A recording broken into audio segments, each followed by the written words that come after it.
and welcome to the Connecting Point.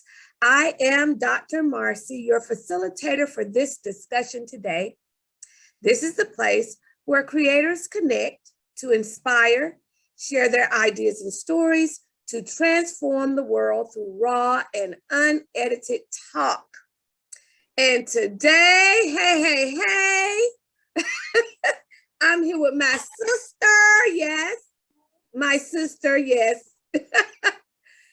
Ms. Letricia Henson. And Lord have mercy, let's see, Letricia, I have to tell the connecting point. Okay. I don't know how far we go back, but we go back. Okay. I guess whenever you 2006 for me. When? 2006. Is that when you started teaching in the school system? Well, that's sure when it was. That's when it was. That's when I met Letricia in 2006. Lord, Letricia. It's been a journey. Yes, I met Letricia. She was a new music teacher. And so we kind of rallied around her and she rallied around us. And we just, over the years, we just support each other, lean on each other when it gets a little rough. And when it's happy too, we lean. That's true. That's true. It's been a true partnership for both of us. Yeah. So that's the connecting point, audience. We work in the same district, school system, and like-minded. We have this integration thing in our heads. So that's another connection. She integrates well, just like me. All right, Letricia. Okay. I do want to say that before we get started, thank you for this opportunity on this platform to just share what I do on a daily basis. Oftentimes, I don't get a chance to share. And as I consider you the connector, you're doing such a magnificent job in bringing so many people into our homes that we probably would not have had a chance to even meet them. So thank you for doing this. So I know the purpose is to inspire, but this is an inspiring moment for me just to be able to talk to you openly about what we do, why we do it, and the significance of what we do and where we look to go even further in the future with our callings as music educators and connectors and integrationists, because we have a battle up. It seems somebody is trying to do something, but we're going to keep working towards what we know to be true. Yes. And so, I'll pray glory to God, because, I wouldn't have done it had the idea not popped in my head. And it's for all of us. That's true. So thank you for those kind words, Letricia. And like she's already spilled the beans, we are talking about music. Yes? Yay! We're talking about music in our schools, though, because March, many may not know, is Music in Our Schools Month. It's also Women's History Month. So look, we killing two birds with one stone. That's how they say it. Yeah. And we may as well say Black History Month because we're Black. Put it all in the pot. But that's how we teach as integration. We put everything in the pot. Everything. That's right. Everything. And so I learned something too about March. Irish American History Month as well too. So we just hear all of that. All of that. And we're approaching, you and I talked about it today, we're approaching Poetry Month and jazz. Yeah. Okay? Which is music. Yes. That's right. Again, one of my favorite art forms. Mine too. Yep. So Letricia, I usually want the guests to tell a little bit about who they are, where they're from, and where they are now. So you got the floor, girl. All right. Well, I am an Atlanta native. Even though what Amaretta Great may say the opposite, but anyway, I'm an Atlanta native. My parents are both retired educators. I don't know if you knew that part. My sister is in human resources, Mhm. and I was blessed to know just both sides of the grandparents. And that's something you and I share that's unique. Yep. Yep. Great grandmothers and Mm-hmm. grandfathers and great aunts and uncles. So growing up, they just poured into me. So I was told at the age of 4, I started singing in church. Mhm. And from there, it led to just being around amazing music teachers in elementary school. Mhm.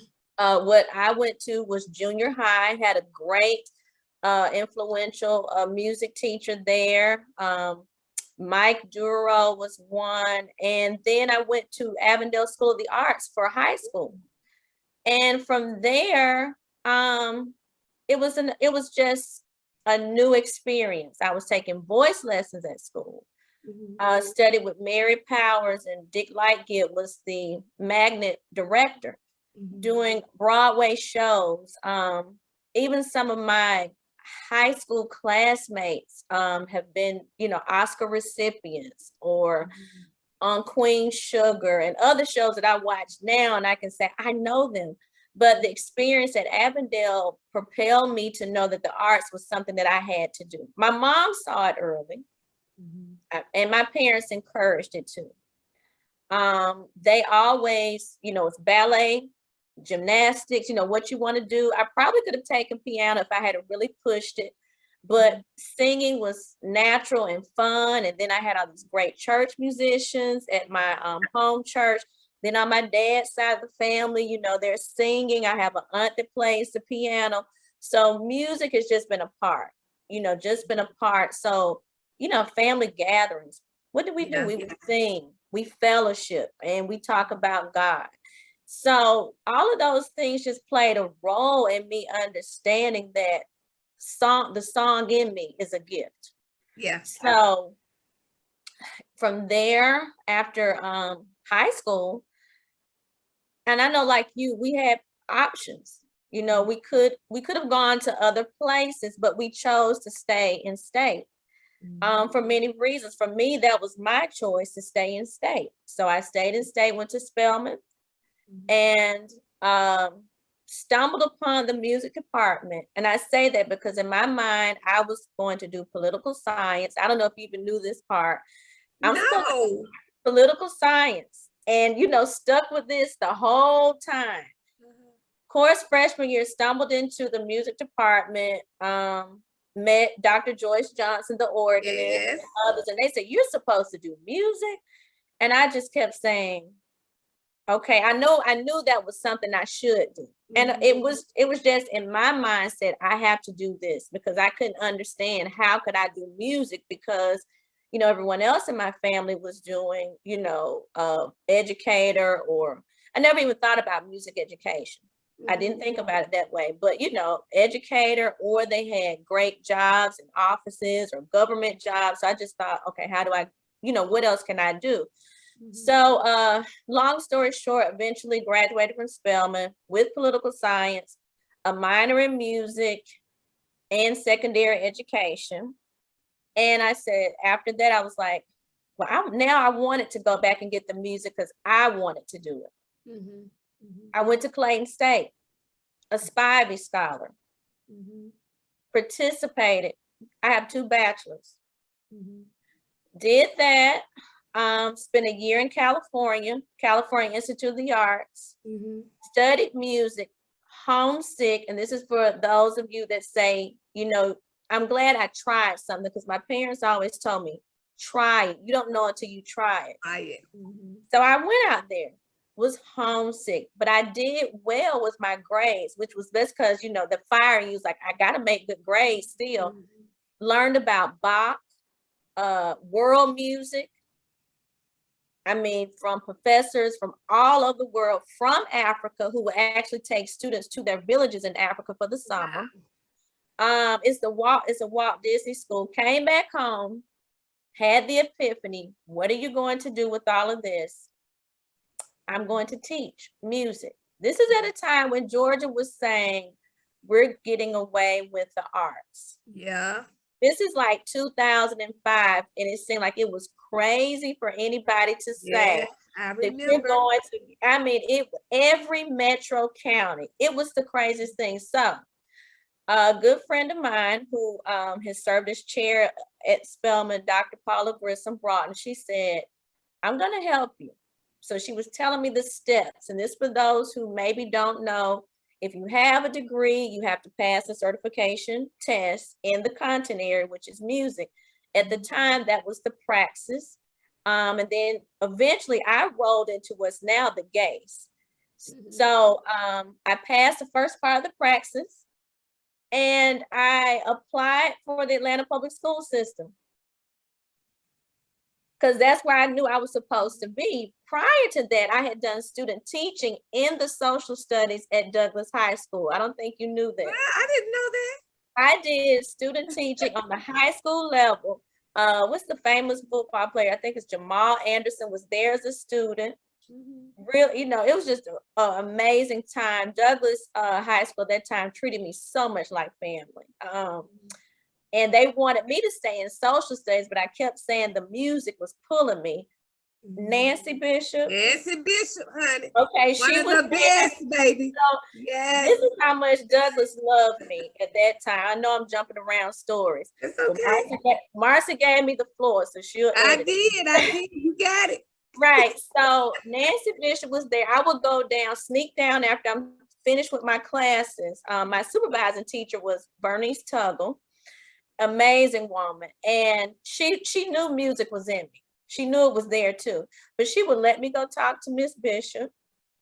I come back up, teach my classes, my government classes, and worked on my first Black History program with the social studies department. You know, think about that training I received.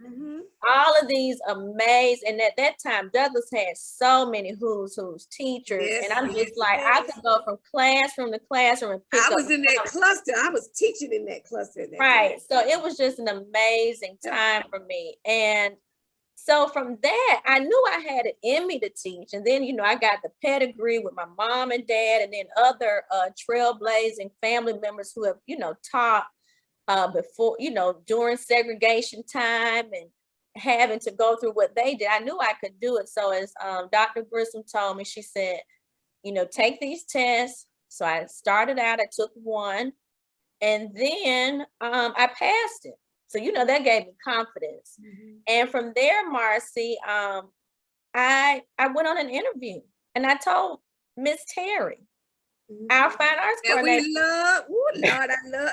Let me tell you something, Miss Terry, I gotta shout her out. You got to.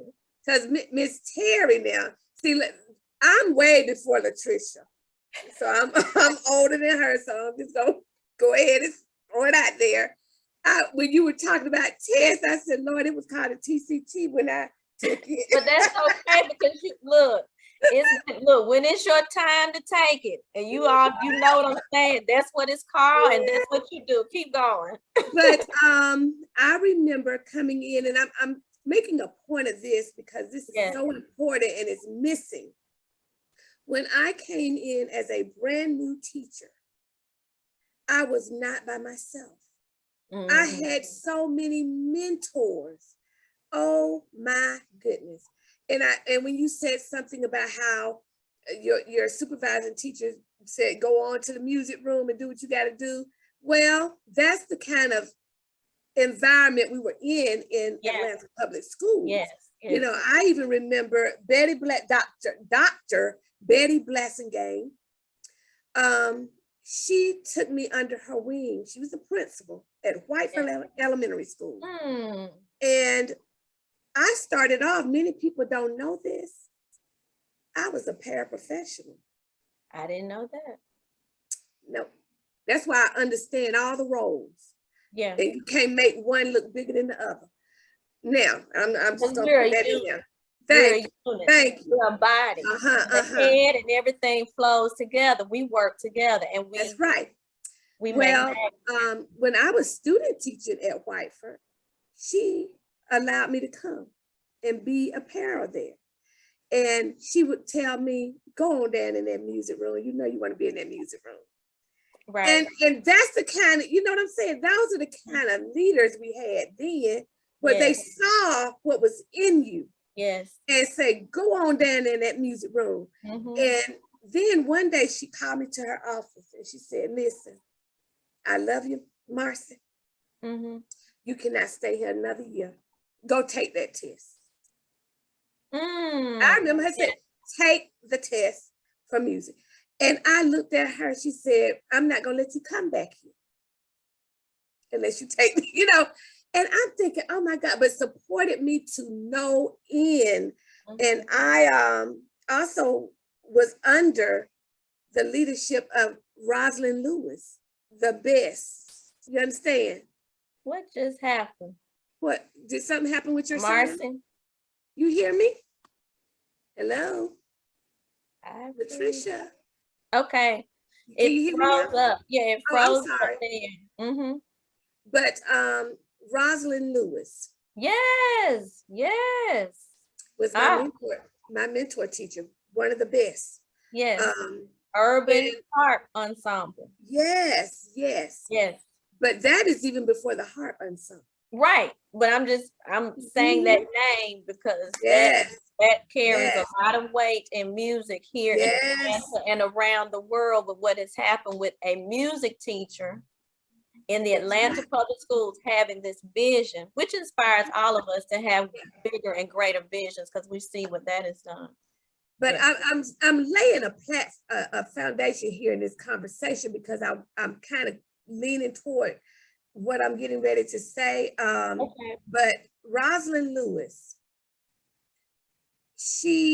when I came into her classroom as a music teacher, student teacher, she said to me, I don't want another student teacher. And that crushed me. I'm like, what? What you? But she said, because they don't listen. That's what she said. They don't listen. And I was determined. I said, I'm gonna stay after school and do what I need to do. She said, can you play, girl? Can you play? Because Rosalind Lewis was a piano major. You understand? Oh, wow. Yes, a piano major. At Hampton University. I said, I could play a little bit. She said, let me hear you. I got on that piano. She said, She said, So I stayed after school every day until I could do something with a class. Now, Rosalind Lewis and Cynthia Terry, which we're talking about now. Yes. Those two ladies were powerhouses. Yes. And they both were working together with the Elementary Honor Corps, which we don't have anymore, but we had it then. But that's how I met you. And so all of this is it's just coming. And so we were, and back then they would also have one day a week where music teachers would meet up and help each other talk about things. At 1 o'clock, you had to go somewhere, and we met together and we talked about music or whatever. And so we were also, as new teachers, asked to come join them at Honor Corps. And so we sat and learned. Denitra Henderson was there. That's right. We all sat up under these great women, and not to mention Miss Frances Early, Mary Frances Early. Yes. Trailblazer. Yes. Trailblazer. Schools graduate. Yes. First African American to graduate from the University of Georgia. Right, the graduate program. And now but the program and a building is named after her. After her at the University of Georgia. That's right. So all of these great women. Yeah. That great woman. Yes. That great woman would come when I was student teacher, come take time, because she was the coordinator at the time, the fine arts coordinator. And she would come and watch me teach, give me pointers.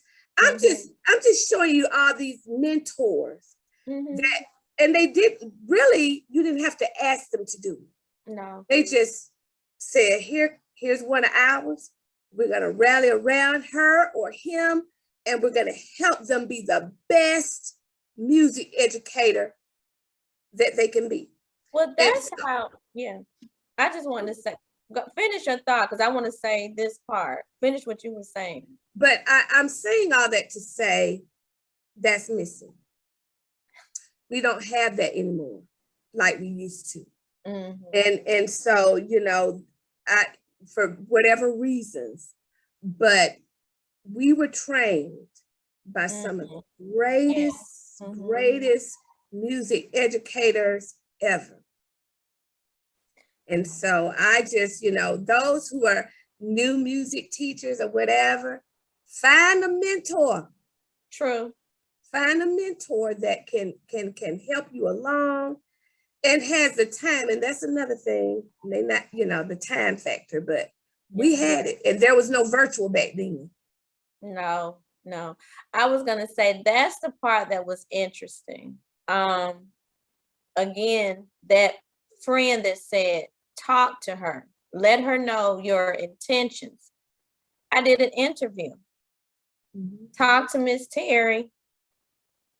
Again, this is at a time, this is my stepping out on faith moment. This is something that most people would not do. Why would you leave a corporate job and come into education at a time when they're saying we're doing away with the arts? And this was literally going on. Stepped out on faith, interview with her, didn't hear from her for a couple of weeks. August came around and she said, I have an opening for a full-time supply teacher position in music. Are you interested in taking it? I said, yes. Because I had left my corporate job. I didn't share that part. And I was just stepping out on faith, like, something's got to happen. I was like, God, you are telling me to do this. I did the best opportunity because I had my supervising principal was Dr. Wayne Spencer Jack. He said, he said, my music teacher is changing careers. I think she was going into school psychology. And so he said, we need a music teacher. And he said, I'm willing to work with you. Well, not knowing Marcy, I'm going to have 2 schools. But that's how God works. So I had 2 schools, and the experience of working with the principal, veteran principals such as himself, Dr. Jack, was just offered so much advice. Then Miss Terry was calling, and it was a flyer that was sent out about the honor course. I didn't know anything about it. So I show up, bring some students, and I'm sure you remember some of my students I brought that year. And I met you, I met Denitra, I met Marilyn Bailey. The list goes on. And I just sat there saying, this is what I've been missing. This is what I need. And it started clicking. I had a connection made. I started meeting other teachers. Zipporah Taylor's another one. Who encouraged me, anything I need. Her and her husband, Alonzo. Another those are my people now. Whatever you need, we're here for you. So the music family, and as today, even when I shared with some of the new music teachers, just ask. You will be surprised how people will welcome you in and just share with you a wealth of knowledge. I said, that's what I would do. And I said, people gave me tubs and tubs of resources from over the years. I still have some of that stuff today because I know eventually if I don't use it, I can pass it on to someone else. But it was just the sense of the community of music where I knew after my first year, because people told me you were one of the ones who said, stop telling people you're a first year teacher. Right. And I was like, but I am. Don't tell nobody else that. But all the stuff you're doing. And so they're like, you got a course, you're doing programs, you're doing this, and you talk about and you working at 2 schools and you handling both programs. Don't tell nobody else. So I just started walking in it and just understanding more. But the camaraderie, the mentorship, that is why I'm still in this today. Because it is a family, it is a network. And then when we get together, what a time. Oh, Lord. Yes. What a time. I mean, it is so many amazing memories that are made, so much knowledge that music educators have to share, because we teach in a core fashion. We teach math, we teach science, we teach history, we teach literacy. We do all of this in 45 minutes, and we were doing it in 30 minutes. And when I first 30 minutes, students learn and they enjoy. And when they come back and say, this is my favorite class, or you taught me this, and they look forward to that time. It is what is so much why this show is so important. It's such a connector for us. It refuels us as artists, you know, and it reminds us of the joy.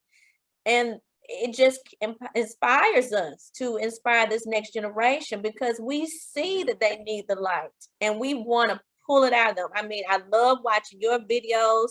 You have your students dancing. I'm dancing with my students. I'm asking them, what's the latest dance? Oh, show me what you do. And we have a time, and we have this amazing time of learning. And we take them around the world in 45 minutes without having to pay for an airline ticket. We take them around the world. I took my students to Ireland, to India, back to America, you know, to South America, and all this music just flowing.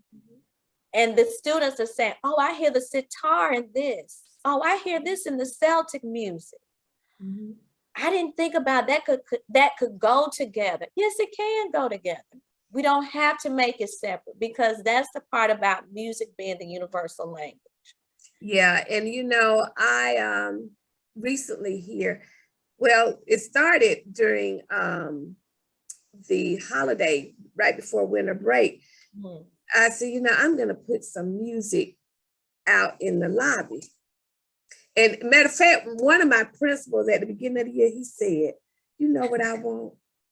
I said, what do you want? He said, I want you to just play with people coming. I want a piano, but I couldn't give him that. So I said, let me put some music out here. Yes. And so I took the music from the musical that we were working on, just played the soundtracks.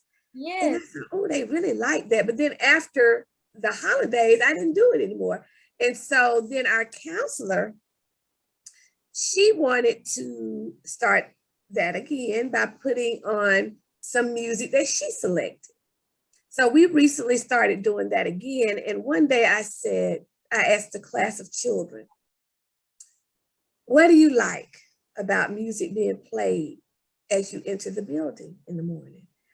Oh, the responses range from, it makes me feel better. I feel like I've been to church.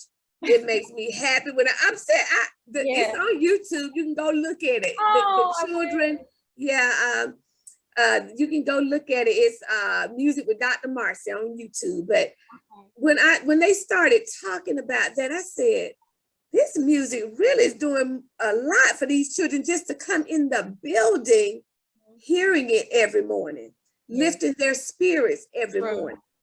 And so music is important in our school, you know, not just what we're doing in our classroom, but giving the children an opportunity to hear it throughout the day.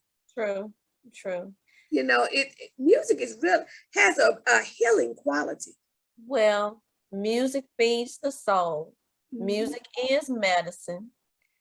Music transforms the spirit. Yep. It elevates you. It is so many ways that it enhances your life.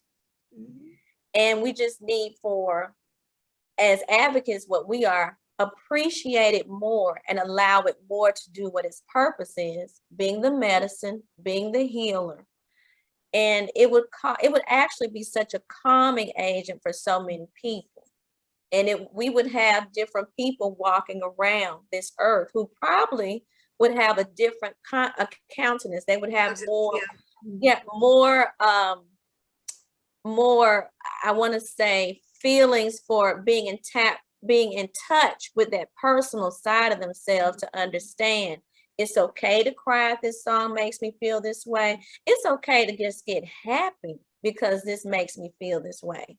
So understanding the significance of what music can do, and just, I mean, from a baby to 90 and above, it is so important. That is what the doctors have seen with what Alzheimer's patients. Oh yeah. What do they remember? If they were a musician, they remember how to play the piano. They remember the flute they played. They remember the songs to hymns. They remember those things from a childhood. They remember the dance they did to a song. So music is truly that healing agent. And when it's used in its right form, it just does so much for the soul. And you know, I was listening when you just said children. I remember when my children were babies. And I said, you know, I played water sounds. That was the number. and people ask me all the time, they have terrible twos. I said, and I'm not kidding. My children, I didn't have terrible twos. I was like, what is that? I had very calm children because I played water sounds, these little, you know, musical sounds. And then I've told my family members who had babies, I said, listen, play jazz, play classical. Why they include them? Do you remember when the governor of Georgia at one point was giving the Mozart CD to I do. That was such a profound time where a lot of people maybe would not have even tried the classical music or the music on that CD had that, but it was just so special to know that they understood what that could do. Yep. And you and I know it causes the left and the right side of the brain. That's right. Which helps our future mathematicians and all of these, the STEM and the STEAM comes together, but that creativity, it's amazing. And see, that's the thing that I think you've researched, I've researched, what music actually does for a person's psyche. That's true. Yeah, and so, and it's different types of music that you can evoke different types of emotion. I had a student, he's now a senior at Fort Valley, graduating senior, Glenn Terry. Music, he did his social science project, Music, How It Affects the Brain. I asked him to call Morehouse School of Medicine. He did that. I also had him to present his research during a fine arts PTA night. The parents were sitting there blown away, speechless, spellbound. And they were saying, I never thought about all of that. And as I stated, for a long time, I was an itinerant. So I was between two schools. He had to do a lot of the research, but he learned so much. Now he's gone on to college. He still shares with me some of the things that we talked about during that process, and, you know, other music. He was in honor chorus, other musical activities, but those things are intrinsic and they live in you and they have a special place in you. They live in your body in special places. Right. And it causes your body to wake up and understand, you know, when you're in that sad place, but you hear that happy song, everything goes away. Everything. Listen, I was in my house 2 days ago, and my son was working on some worship music with the harp. When I tell you, the whole atmosphere of my house changed. I'm sure it did. And my daughter said, oh, that's so peaceful. You know, it's just, I mean, I just laid back on the couch when I heard it. I was like, oh gosh. I know why David played that harp. We thought little David played on that harp. We used to teach that. It was in the book. Yeah. Little David, play on your harp. Yes, that was old school music teaching. I have not taught from a textbook in years. And I'll say it, I have not, to me, it does not meet the needs of my students. I'm just going to say it. Let me tell you why. Because I was speaking with someone. It was the best guide for me coming in.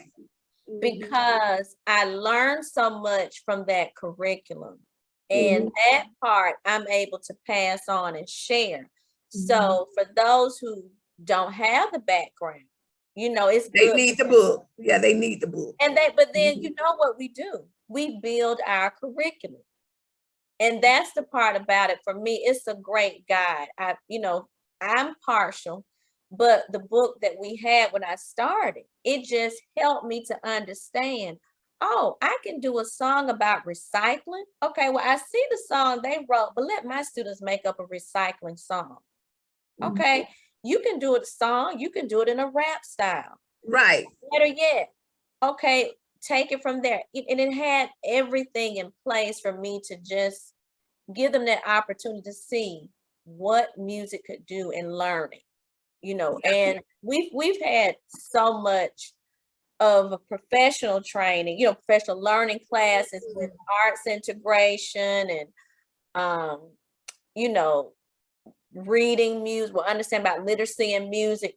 But all of that, we just use that in our tool house to create this curriculum. Because what I do is not going to look exactly like Dr. Marcy Simmons, but let me tell you something. We're going to have something in there that you're going to have mastery. Oh, yes. You're going to have mastery by the end of those 45 minutes. And we're going to expect for you when you come back. As I tell my students now, we are building layer upon layer. If we talked about this last week, I'm expecting for you to use it this week. So we do those things to encourage them to apply all what they learn and use that, because our classes are the one classes where they can express themselves creatively. And I have been saying that all this week. It really clicked when I'm playing Fela Kuti, and then I'm playing Celtic music, and I got students doing the little Irish double step. And not only that, they're coming up, making up new stuff. Because they're expressing creative freedom. Thank you. Using their percussive instruments. And then they said, can you hear me? Can you hear me? Yes, because this is the time you can use that. And I want you to, and thank you for that creative freedom. You can't bottle it up. You need to spread. And I keep telling them, share your gift with the world. Share it, because other people need to see your joy. And I'm going to say this for those who are just starting to teach music. A good music lesson, a well-rounded music lesson should encompass listening, movement, singing. You got to have at least those three elements in every lesson. And I learned that from being around yourself and others, because when I asked, I said, well, what are you doing? Show me. And I think I sat in your classroom at various schools, and you invited me in, and I would sit there and you said, this is what I'm doing. And I would sit there and say, okay, how, and as you said, what applies to your students, make it work. And you have to know your demographics. This is another thing. I think, and I talk to music teachers, not just in my school district, but others who are just starting and struggling with this. But before you start teaching, you need to study the demographics, because what I'm doing, my population might look different from yours. And so you need to study and see, okay, what do these children need? What do these children need? I teach at 2 schools now. I have been doing that for years. Right. And we're in the same cluster, but very different. Very different. And so lesson plans, when you're going, that's why I said I don't really go by the book. It's a good guide, yes. You're right. But you have a foundation. Right. Yeah, it's the foundation. But when I begin to listen and watch my students, I have to tailor lessons to them. True. And I think when you start cookie cutting, that's when you start kind of losing that creativity that you want those kids to have. And I'm not just talking about music. Period. If they're able to be free and creative, then the teacher should also be free and creative. One thing I like about my first school was it was a curriculum that dealt with writing. Mhm. And I had never seen children write so fluidly about the books that they read. Of course, it was a curriculum that we're not doing now. I wish I could remember the name, but my point is this. The point you said about the fluidness. The principal told me, he said, this book is about the Titanic that the children are going to read. I want you to play that song. I remember he described for me how he wanted.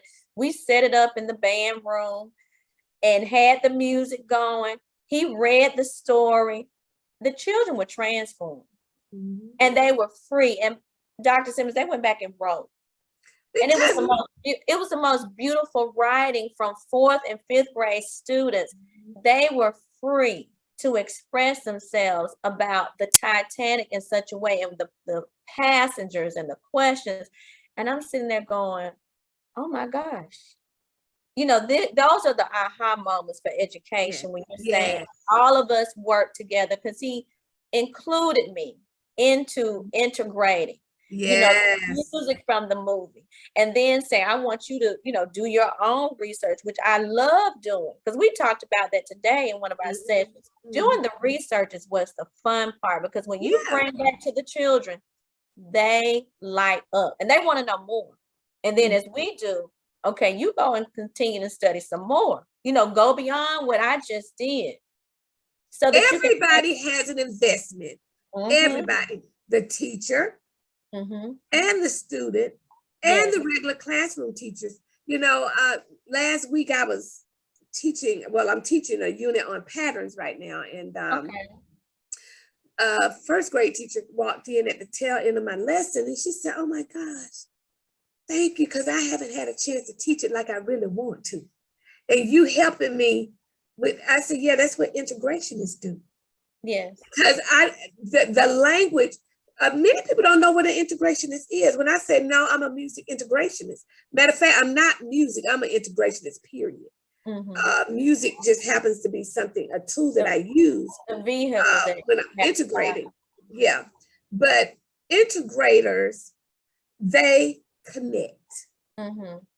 Yes. And the best way for me to describe it is, and that's why I wrote the book, was the cake, by the way, but baking a cake. If I put all the ingredients in a bowl and I mix them together, I can't remove the ingredients. So it's different from mixing a salad, because if I mix a salad, I can still take out the lettuce, I can take out the tomatoes, and that's not true integration. But if I take something, a cake, and I blend it, I can't take eggs out. No, you can't. They take the sugar, it's in there. Right. So that is what true integration is. And integration is will put subjects together so good, you will come in that classroom, you don't know what they're teaching, music or math. It will be gelled so, and the children don't even, they might not even be able to tell you, because it's so knitted together that it cannot. You blended it. You blend it together. So for those who don't know, that's what integration is. It is not A, B, C, D, E, F, G, and think that's just teaching the alphabet. Right. You know why? Because I can pull that song out and still say A, B, C, D, E, F, G. So that's a toss salad. Little star. Okay, that's not a cake. Right. Right. That's anyway, I just had to throw that in there, so you know. But I'm glad you brought that up. I just wanted to say, when you went there, what's so interesting is that all of that comes together in our classrooms, and it gets to make this amazing, as you said, a cake.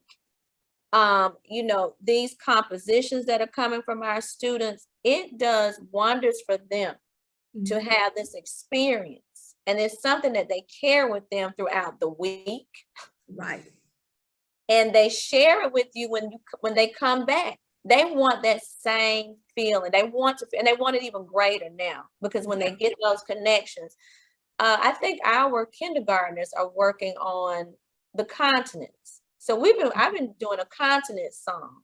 Mhm. Not only that, the 5 oceans, all of that, they know them.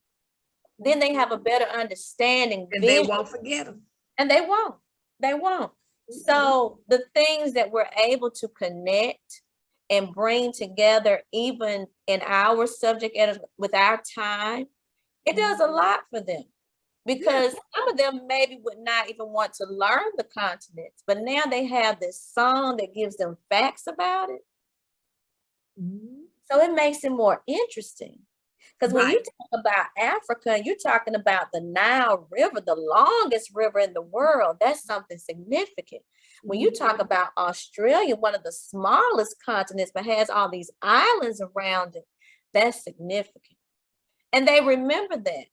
And they take it with them, and all of that starts painting the picture of the world that we want them to remember.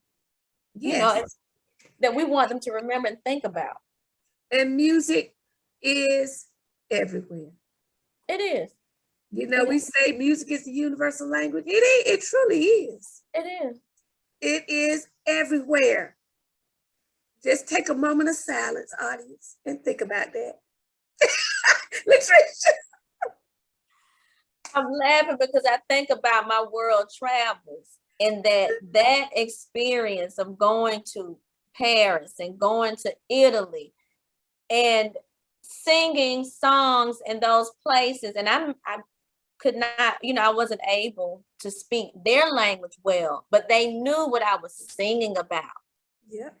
And that when we see each other after the concert and they're saying Bella, Bella, and I'm just going, I know what that means, but when you keep going, but it was just, I knew they loved something about the performance, and that touched me, that touched me. So you're right, it is that universal language. And it really is.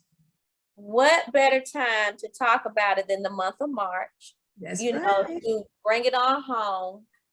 And how it has just transformed our lives. Without music, I would not have met you. Nope. And so many, and so many others.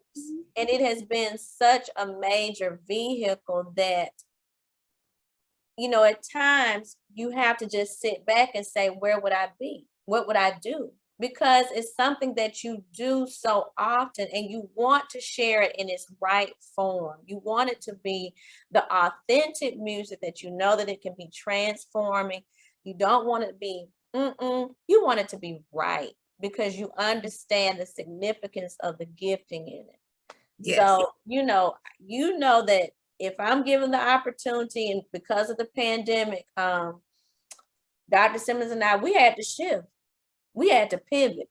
Yes, we did. Many people question me, well, how can you teach music? How can you teach music via Zoom? And I had to say, I do. And I did it. I enjoyed the process of challenging myself via Zoom to keep the students engaged. Yes. We were at home. Okay, well, you don't have an instrument now. Go get 2 spoons. That's it. Go get a cup and put some rice in it. Listen, I said put some foil on top of that cup and let's go. And we had we had such an amazing time. And so many of my students I met virtually.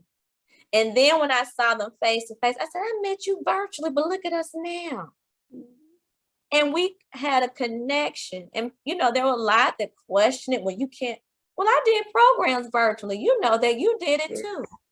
Students I never met before, but I'm piecing together programs from this experience, wrote a song, Stronger Together, out of the pandemic, because I knew that if we do come together, we're truly stronger, that we can get through this. And we have. Look at us coming through.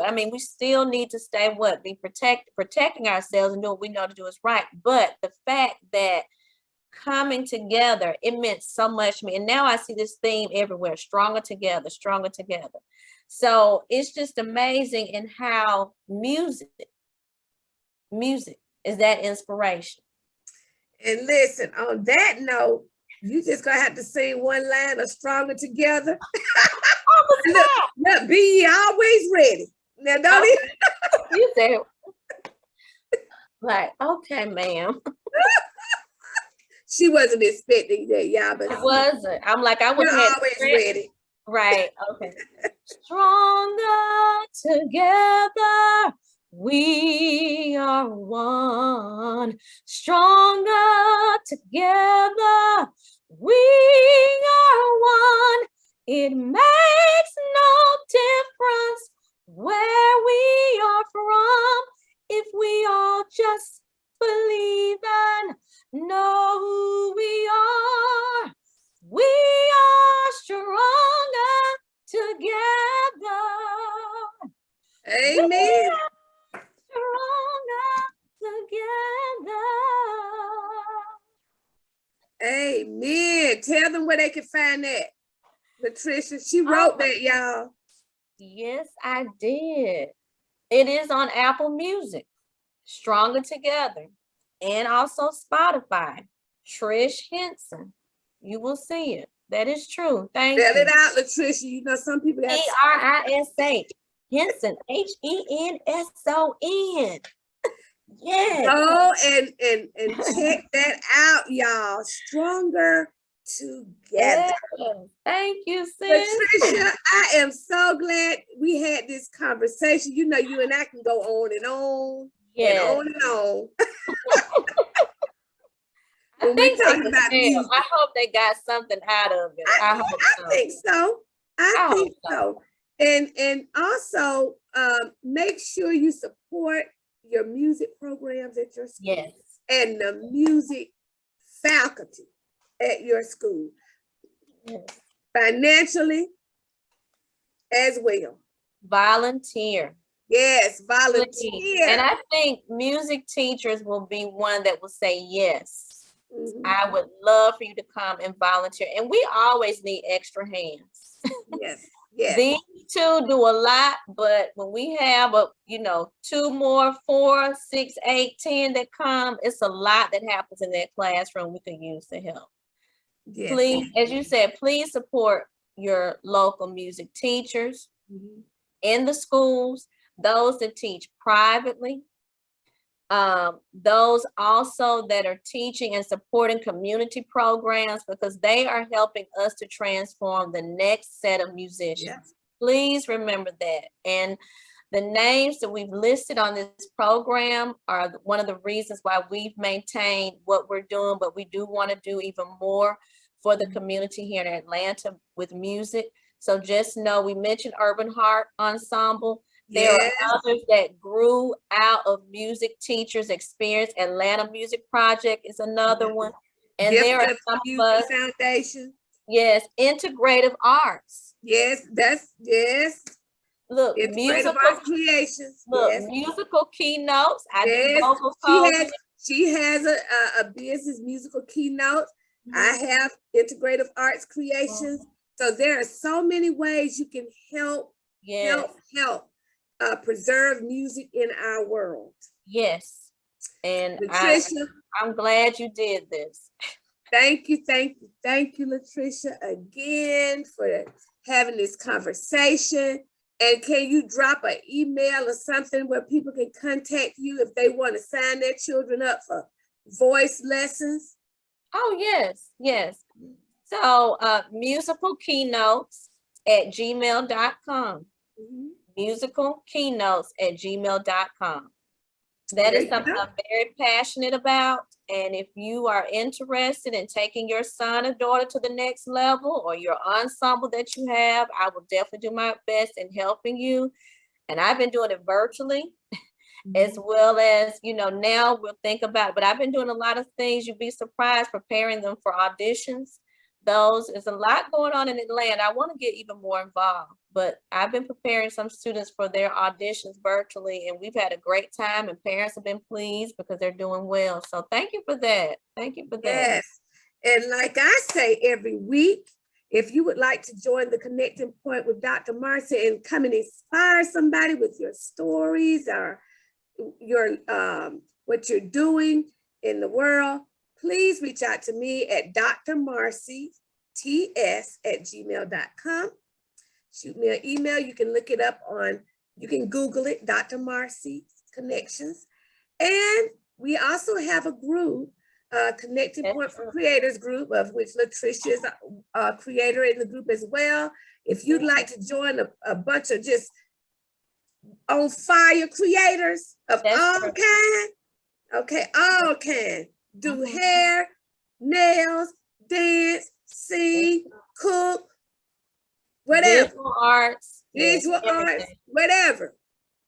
Join us on Facebook, look us up and send us a request to join. And we'd be happy to have you because iron sharpens iron, yes.